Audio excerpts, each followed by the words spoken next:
vamos a mirar a través de la palabra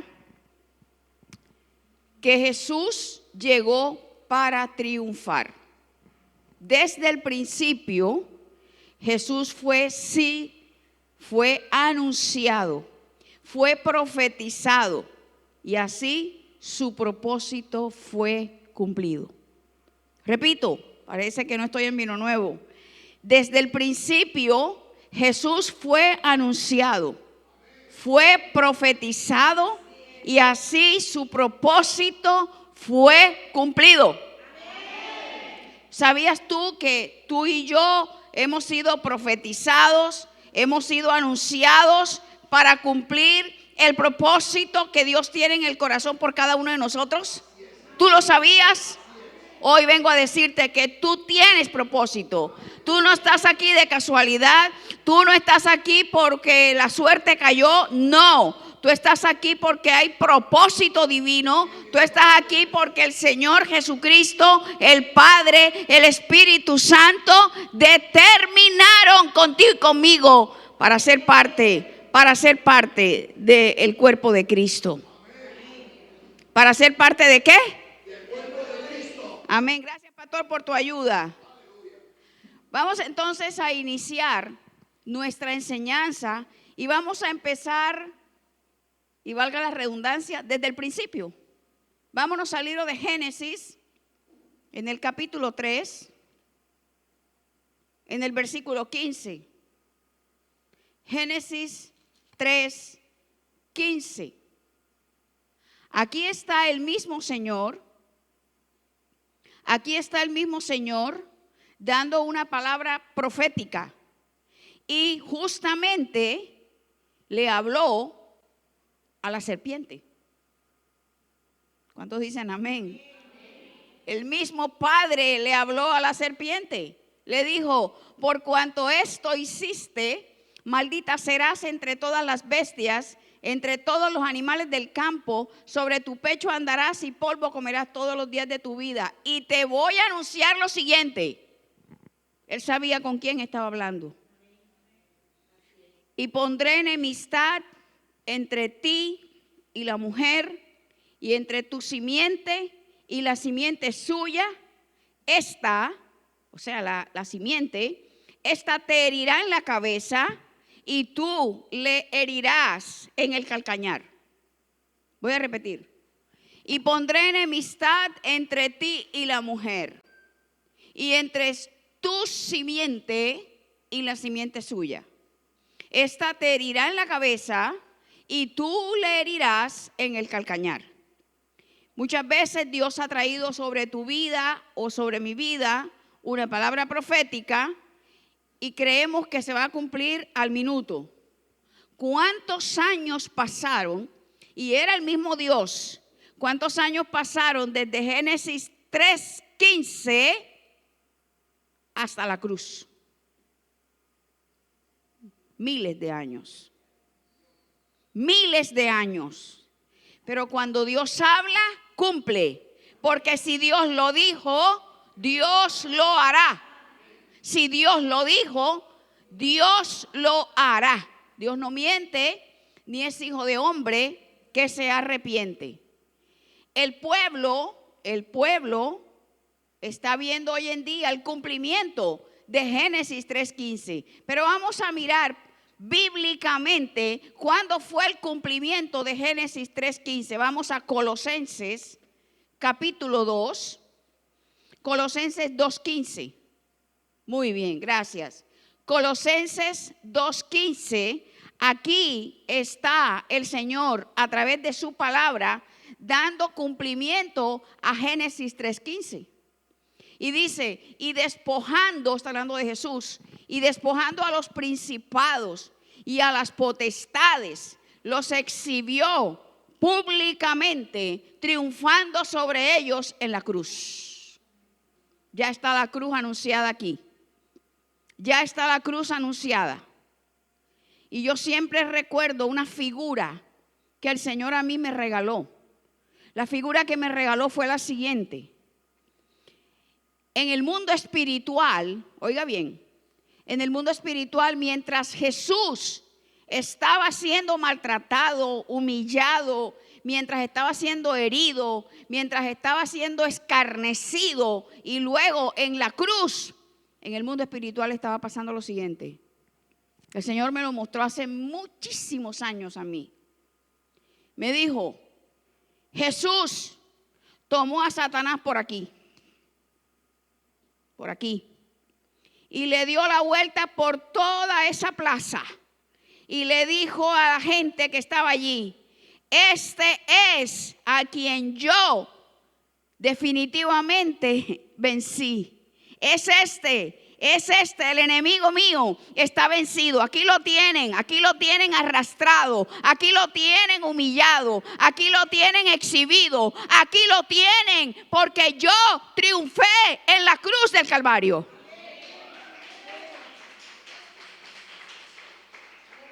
Y finalmente fue así. Cuando Colosenses lo describe el apóstol Pablo, despojando a los principados y a las potestades. El Señor dice que nosotros tenemos armas espirituales, no carnales, para la destrucción de fortalezas. Y dice que en el nombre de Jesús nosotros tenemos autoridad para atar principados, potestades, gobernadores, príncipes de las tinieblas, huestes espirituales de maldad en las regiones celestes. ¿Por qué? Porque Jesucristo los despojó. Jesucristo los exhibió públicamente. Jesucristo, cuando Jesús murió en la cruz, el diablo se reía y decía, ja, ja, ja, maté al Hijo de Dios. Ya lo maté. Ya se me fue el problema. Lo que él no sabía era lo que venía después, la resurrección. Él no sabía que Jesús daba cumplimiento a su propia palabra cuando dijo, en 3 días levantaré este templo. Él no sabía eso. Ciertamente Satanás estuvo al lado de Dios en el cielo. Él era el líder, era el director, el jefe, como quieras llamarlo, de la alabanza. Y él conoció mucho de Dios, por eso es que hoy en día engaña a la gente con la palabra de Dios en la mano. Usted va al brujo y encuentra que el brujo tiene la Biblia. ¿Por qué? Porque el diablo conoce la palabra. Lo que no conoce es todos los secretos de Dios. La palabra de Dios dice en Deuteronomio que todos los secretos son para Dios y los descubiertos son para sus hijos. Entonces, aquí en Colosenses 2:15 nos damos cuenta que se dio cumplimiento a la palabra dada desde Génesis 3:15. Cuando Génesis 3:15 dijo, y él, mi simiente, te pondrá el pie sobre la cabeza. Y allí fue donde el Señor despojó principados, potestades, exhibiéndolos públicamente y triunfando sobre ellos en la cruz. Entonces, aquí vemos que el pueblo aclamaba a Jesús. El pueblo aclamaba a Jesús. Y es así como vamos a mirar la famosa entrada triunfal a Jerusalén. Vamos a Mateo 21, versículos 6 al 11. Mateo 21, 6 al 11. Resulta que Jesús, haciendo un poquito de contexto, Jesús le había pedido a 2 de sus discípulos que fueran a X sitio a buscar un pollino que estaba atado, que lo desataran y se lo trajeran, que cuando le preguntaran, ¿y para dónde llevan eso? ¿Para quién va eso? Ellos respondieran, el Señor lo necesita. Y hoy te digo, el Señor te necesita.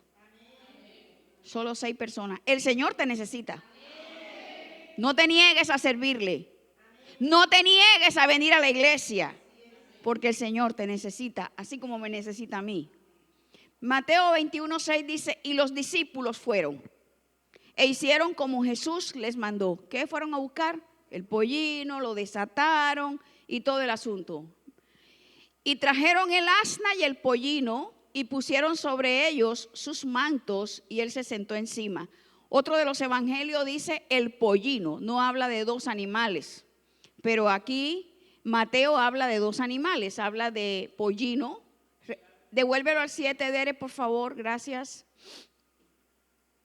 Habla de asna y de pollino. Y dice que pusieron sobre ellos sus mantos y él se sentó encima. El Rey de Reyes, el Señor de Señores, estaba entrando a Jerusalén de una manera apoteósica. Allí es donde la famosa iglesia, la iglesia tradicional celebra el domingo pasado con palmas y no sé qué. Eso fue lo que pasó aquí.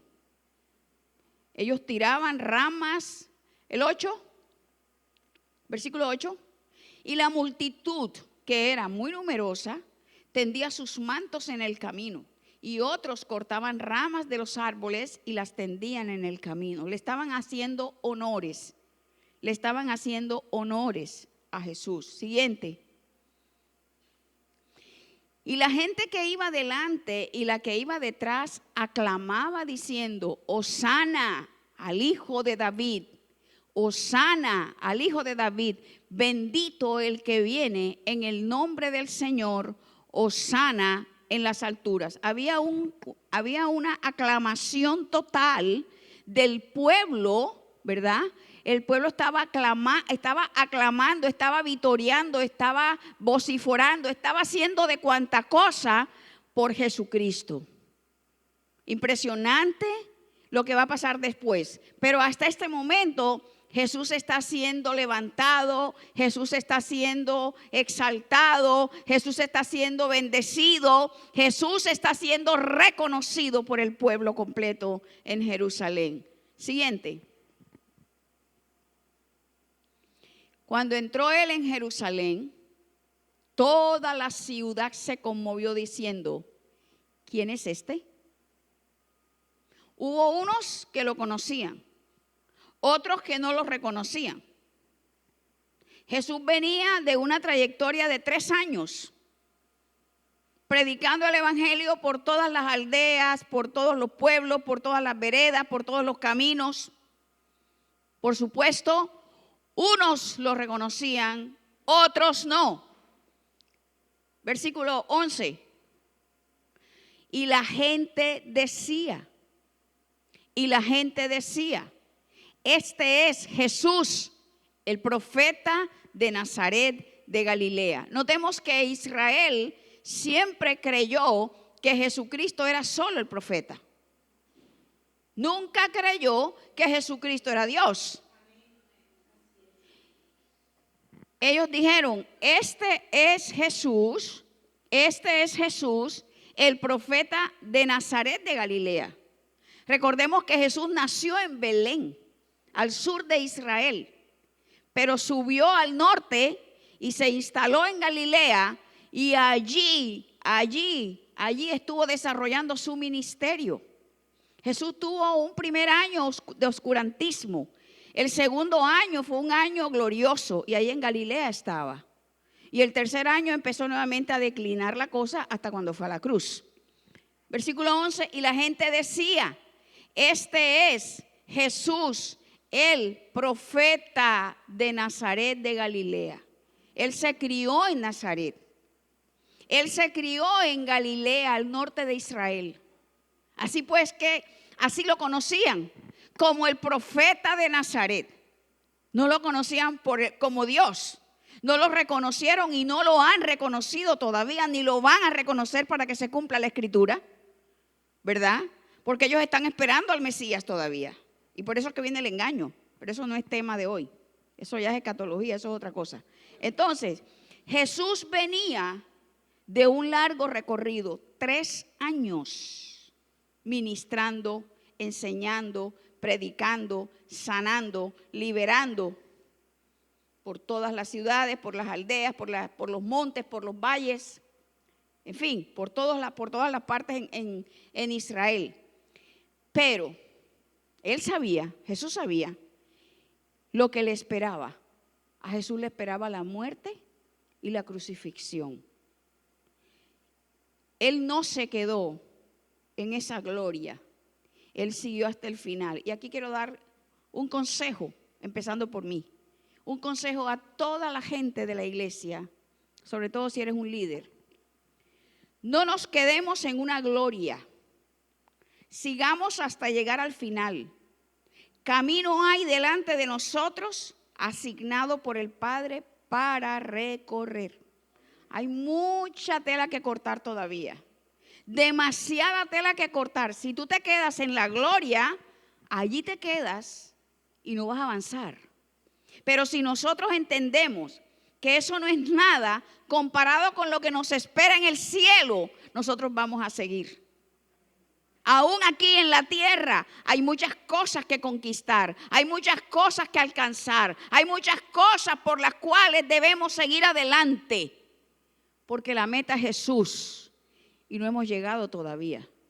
Es como cuando el ciclista o el atleta va adelante en la carrera, la gloria, no, tiene que seguir adelante sin desmayar para poder cruzar la línea y romper la cinta que hay allí, donde dice que es la meta, el ganador.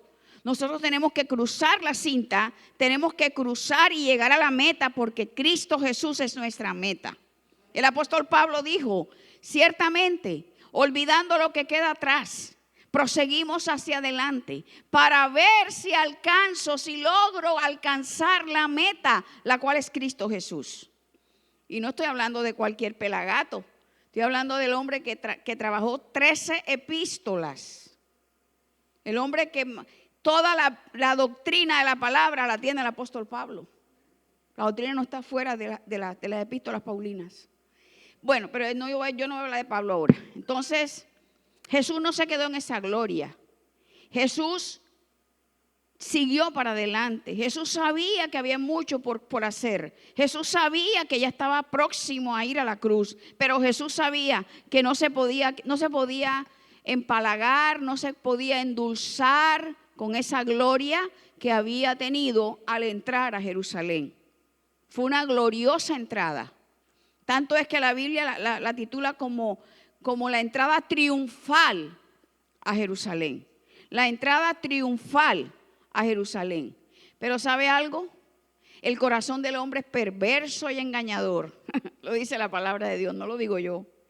Y dice la Biblia que una semana después, impresionante, 7 días después, el mismo pueblo, oiga bien, que lo había aclamado, que lo había aplaudido, que había tendido mantos en el camino, que había cortado ramas de los árboles para darle a él la bienvenida. Ese mismo pueblo que había ovacionado a Jesucristo, ahora estaba gritando, crucifícalo, crucifícalo. Y esos somos nosotros. Somos tan cambiantes. Hoy estamos en el tercer cielo y mañana estamos debajo de la tierra. ¿O estoy exagerando? No oigo. Es así. Esa es la condición del hombre. Esa es la condición de nosotros. Hoy estamos en la gloria y mañana estamos en el desastre. Pero sabes que Jesús siempre se mantuvo en la posición que él sabía debía mantener durante toda su permanencia como hombre en la tierra. En Lucas 23,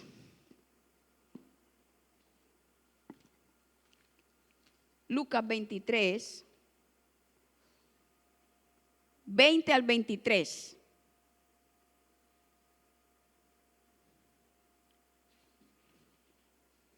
Lucas 23,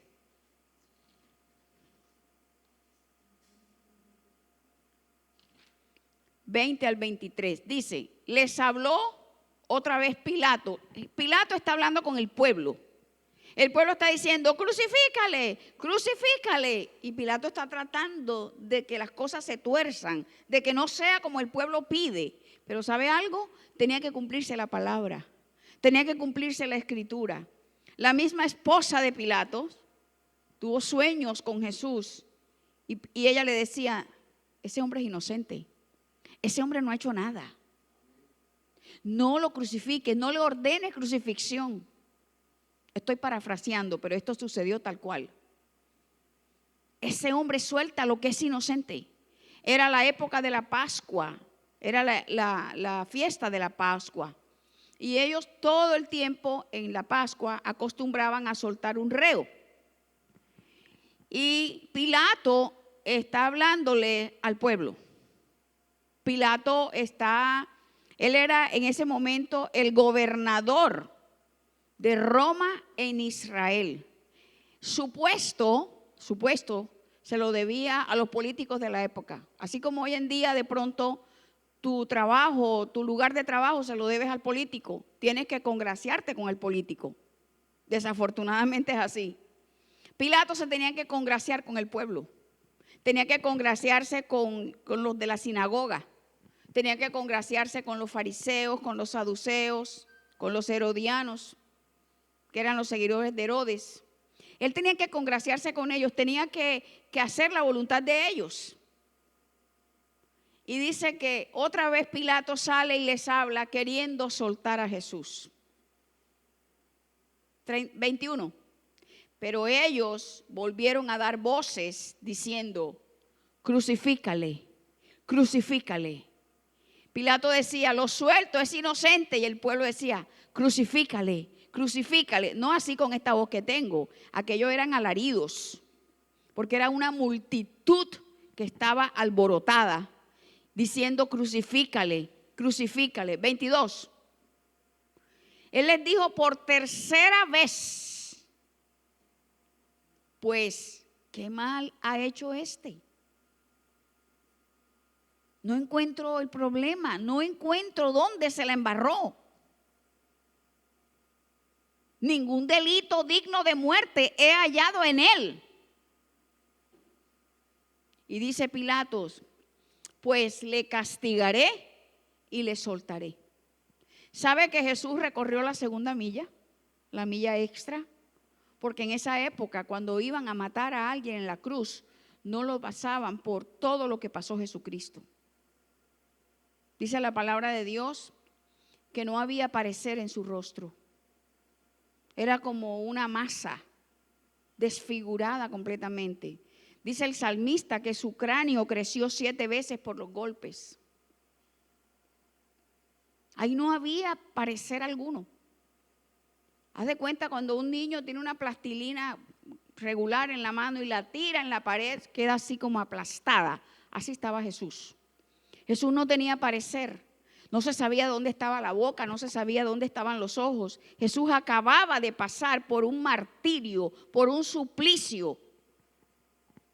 Cuando el soldado romano le asestaba lo que tenía en la mano y se lo llevaba hasta la humanidad de Jesús, cuando lo traía consigo, traía pedazos de carne. La palabra de Dios dice en el Salmo 22, que es un salmo profético y te invito a que lo leas. Dice que contar puedo mis huesos.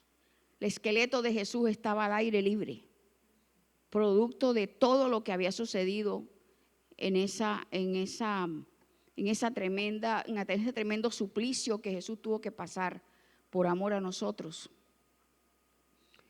Y dice que Pilato se acercó por tercera vez diciéndole al pueblo, ¿sabes qué? Es que yo no le veo ningún problema a este hombre. Yo no veo ningún mal en este hombre. Yo no veo mucho menos que lo vaya a matar. Solamente lo castigo y lo suelto. Y 23.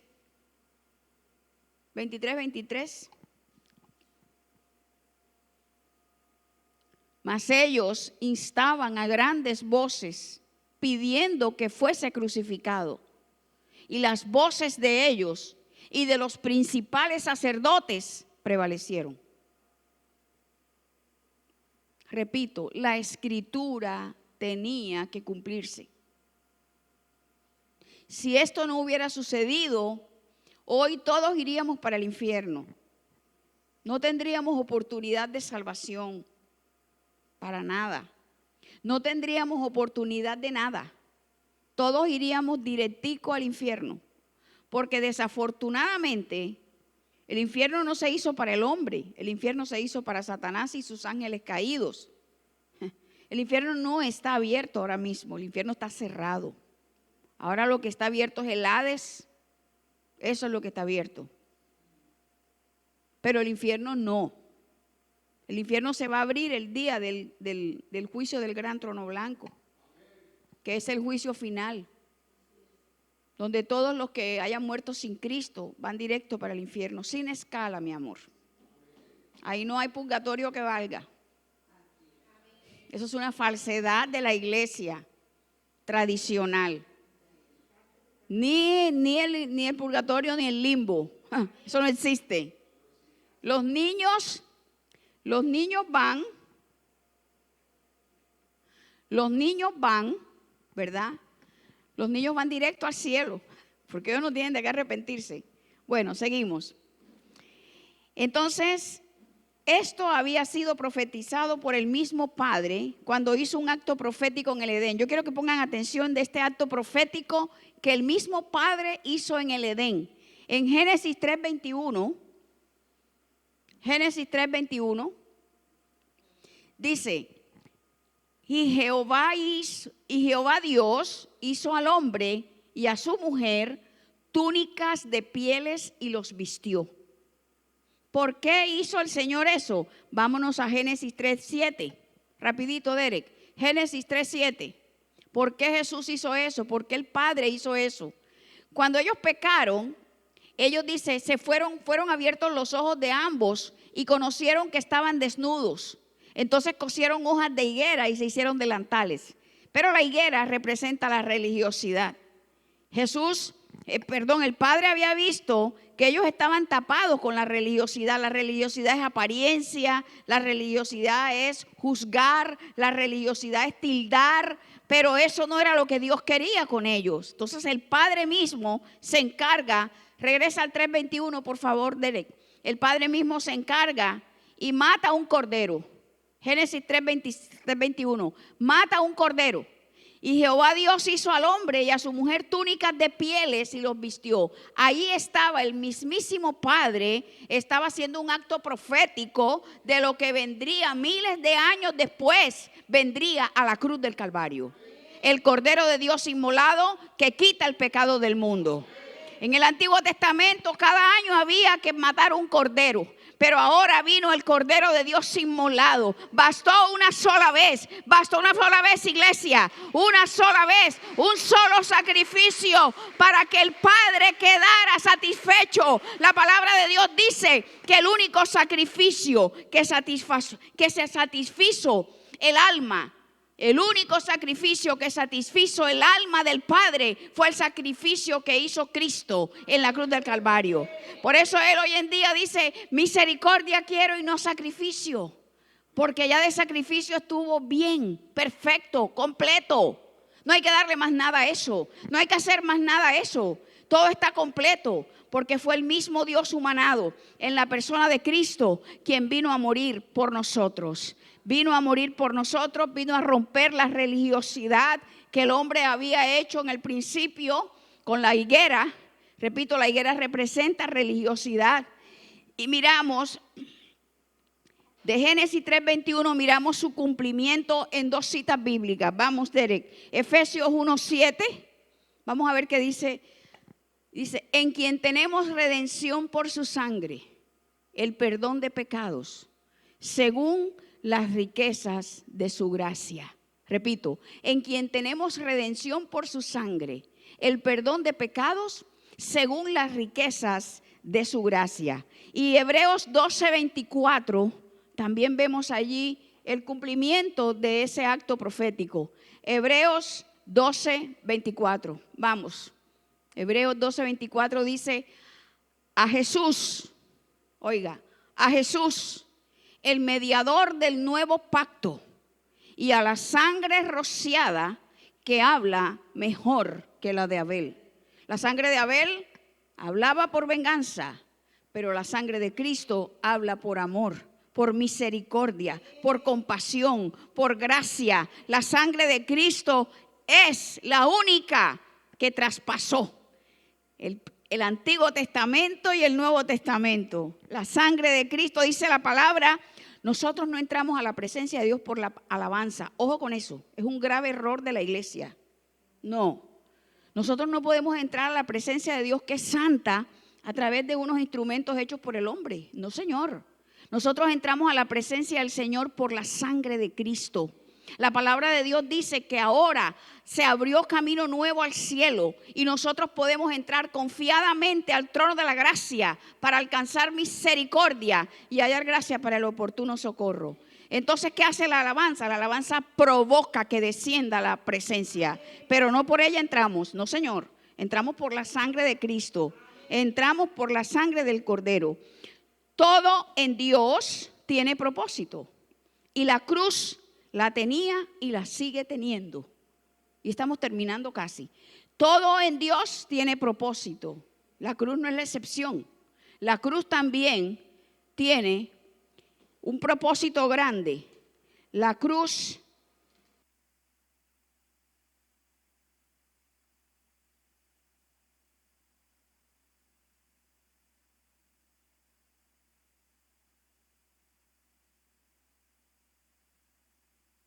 aquí la cruz tiene y sigue teniendo propósito. Y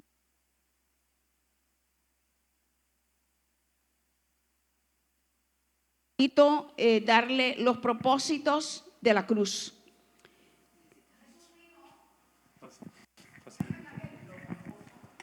Gracias.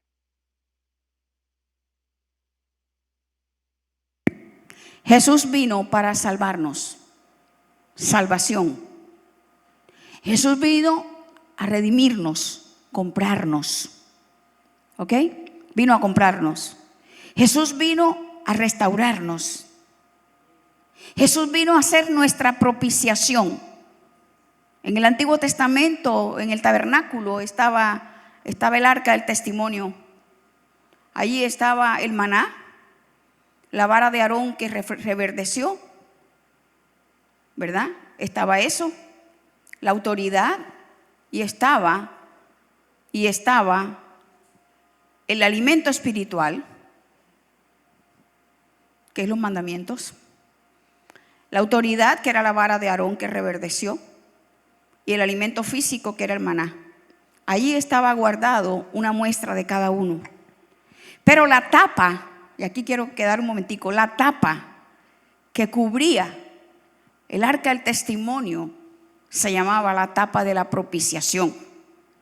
Jesús vino a ser nuestra propiciación. Cuando una persona viene a hacer propiciación, es la persona propicia, la persona idónea, la persona perfecta, la persona que puede hacer todo completico.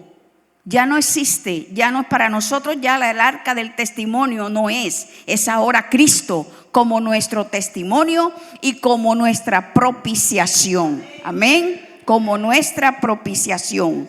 Y en Primera de Juan, capítulo 4, versículo 10, vamos.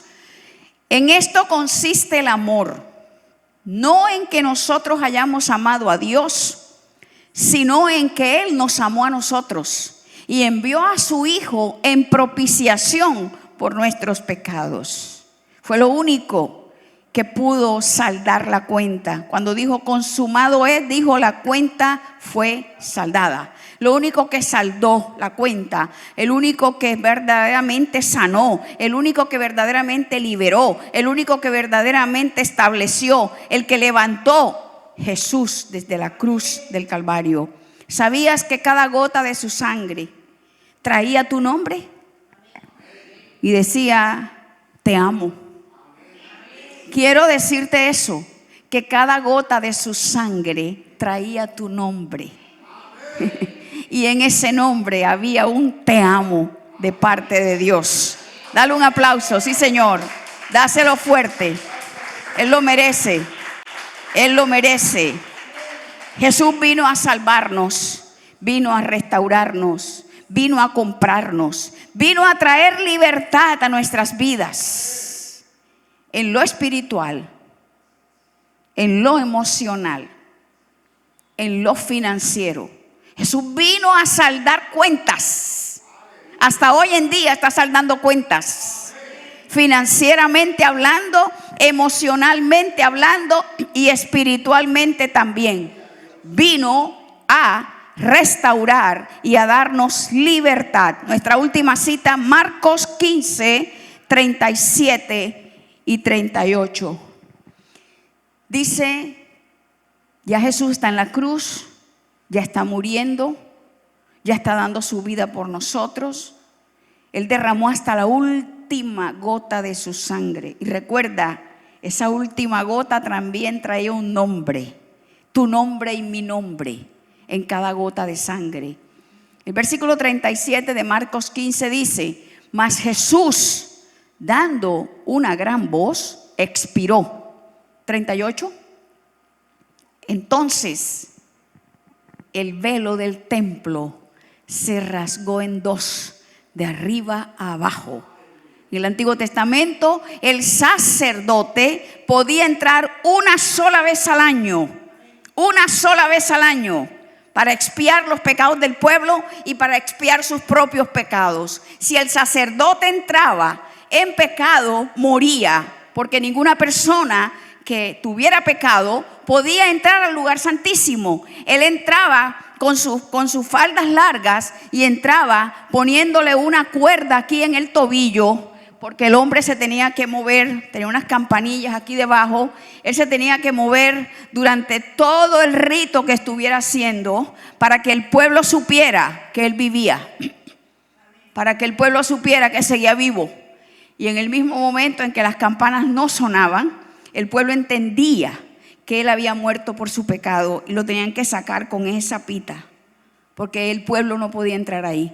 Hoy en día dice que el velo del templo se rasgó en dos, de arriba a abajo, y de dos pueblos tumbó la pared intermedia e hizo un solo pueblo, que somos judíos y gentiles. Somos lo mismo, no hay diferencia entre el judío y el gentil. Tú y yo éramos gentiles, ahora somos judías adoptadas, israelitas adoptadas. Dice la palabra de Dios que la rama gentil fue injertada en el árbol de Israel, y ahora somos parte de su pueblo, ahora somos parte de su cuerpo, ahora somos parte, porque el velo del templo se rasgó en dos, de arriba a abajo. En el nombre de Jesús, Padre, gracias.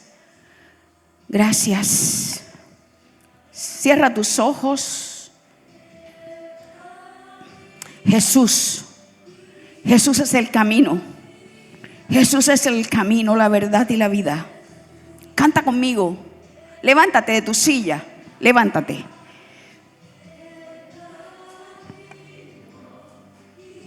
Dere, ponlo desde el principio, por favor. Dere, por favor, desde el principio. Gracias, desde el principio. Gracias, Señor. Cierra tus ojos y mira al Cristo de la gloria, habiendo muerto por ti y por mí, habiendo derramado su sangre por ti y por mí. En el nombre de Jesús, aquí estamos, Jesús. Aquí estamos, Señor.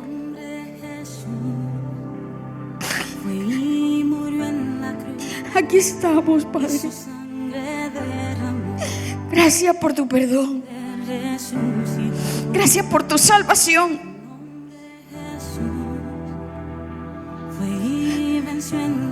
Gracias, Señor. Él hoy te dice ven. Él te dice hoy ven. Ven a mí.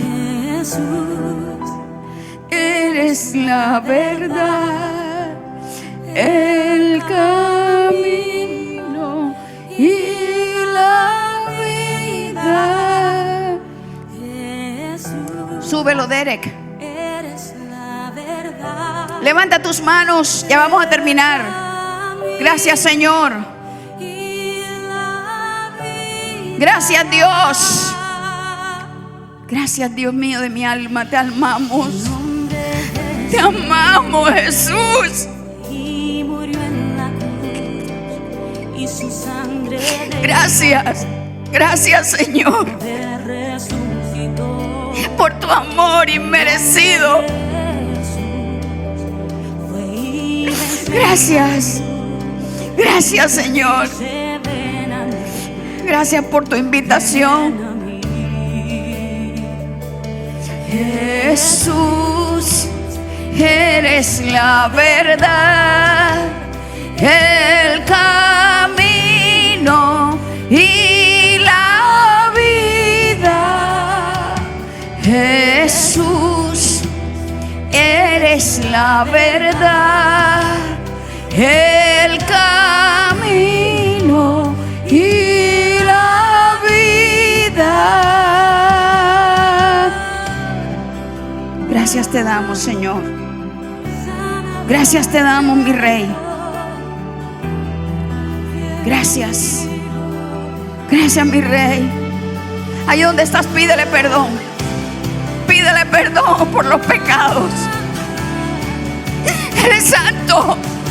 Él es santo y viene por una iglesia santa.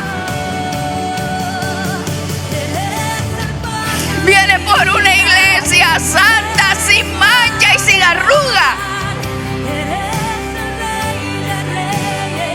Gracias, Señor. Gracias, gracias. Por tu sangre, por tu muerte. Gracias, Jesús. Su presencia en medio de nosotros.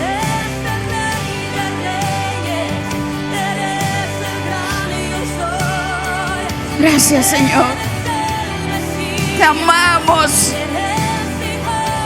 Te amamos, Señor.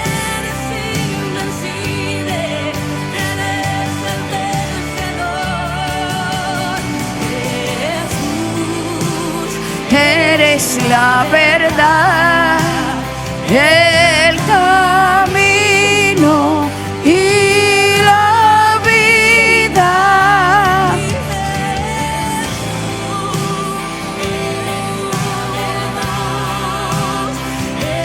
Ya basta con ese evangelio folclórico. Ya basta con ese evangelio dominguero. Ya bastó. Dios está buscando gente de verdad, hijos de verdad, que les sirvan en su casa, que vengan con el corazón dispuesto, que vengan diciendo: Padre, aquí estoy. Levanta tus manos y dile: Padre, aquí estoy. Aquí estoy, Jesús. Aquí estoy, Jesús. Mira cada mano, Padre. Mira cada mano, Señor.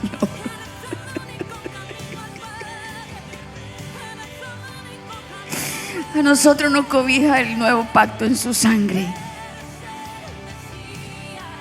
Porque el nuevo pacto en su sangre es mejor que el pacto antiguo, que el pacto viejo. A nosotros nos cubre el pacto nuevo en su sangre. Damos gracias a ti, Jesús. Allí donde estás, ya vamos a terminar. Dile: Señor, perdóname. Vamos, no me mires a mí, cierra tus ojos. Dile: Señor, perdóname. Perdóname, Señor. Perdóname, Padre, porque no he sido ese hijo, esa hija que tú has esperado siempre que yo sea. Padre, no es el dinero, no es la plata, no lo es. Es Jesús. La respuesta no es el banco. La respuesta no es el abogado. La respuesta es Jesús. Y cuando tú pones los ojos en Jesús, como dice Hebreos, el autor y el consumador de la fe, Dios te trae la bendición. Pero es Jesús. No lo hagas ni siquiera tratando de hacer un trueque con el Señor, porque con el Señor no se hacen trueques, porque Él es el dueño de todo. Ni la propia vida, mi vida no es mía, porque Él la compró en la cruz con su sangre. Tu vida no es tuya, porque Él la compró con su sangre en la cruz del Calvario. Y ahora solamente hay que levantar las manos y decirle: Padre, gracias por haber escrito mi nombre en el libro de la vida. Gracias, Señor, por haber escrito mi nombre en el libro de la vida. Dale un aplauso al Señor.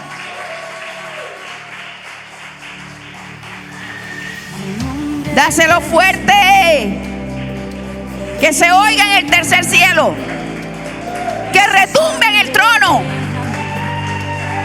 Que retumbe en el trono de la gloria y de la gracia de Dios. Aleluya. Gracias, Dios. Gracias.